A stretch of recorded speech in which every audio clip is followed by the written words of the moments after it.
एक बात साफ हो गई कि ये महाविकास आघाड़ी कहते हैं MVA, लेकिन अब साबित हो गया कि ये महावसूली आघाड़ी है MVA। और इनका कॉमन मिनिमम प्रोग्राम क्या है? CMP is collect money through police. Police के द्वारा पैसे इकट्ठा करो, लूटो और वसूली करो। यही महाराष्ट्र सरकार का एकमात्र कार्यक्रम चल रहा है और इसीलिए सब दल इकट्ठा है।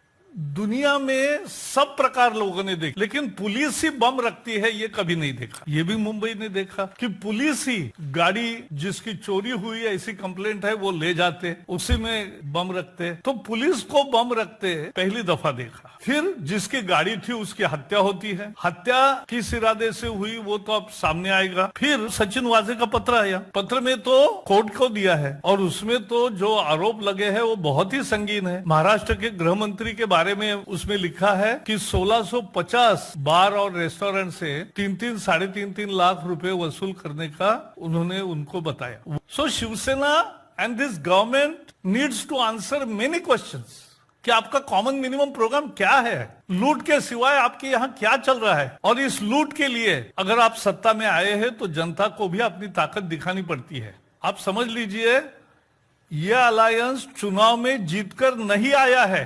चुनाव में तो भारतीय जनता पार्टी और शिवसेना अलायंस थी। शिवसेना के सभी उम्मीदवार मोदी जी का फोटो लगाकर चुन के आए और बाद में वोटर से गद्दारी करते हुए वो मोदी विरोधकों से जाकर मिले। दो पराजित पार्टियों के साथ हमारे साथ जो लड़ रहे थे, साथ में हमारे लड़ रहे थे, वो वहां जाकर मिले। ये महाराष्ट्र ने कभी नहीं देखी ऐसी गद्दारी हुई, क्योंकि इनका कार्यक्रम ही एक था, लूट करो। और इस लूट के लिए ये सब चल रहा है, यह हमें समझना चाहिए। और इसलिए मैं मांग करता हूं कि महाराष्ट्र की सरकार को अब सत्ता में रहने का जरा भी अधिकार नहीं है, उनको तुरंत इस्तीफा देना चाहिए।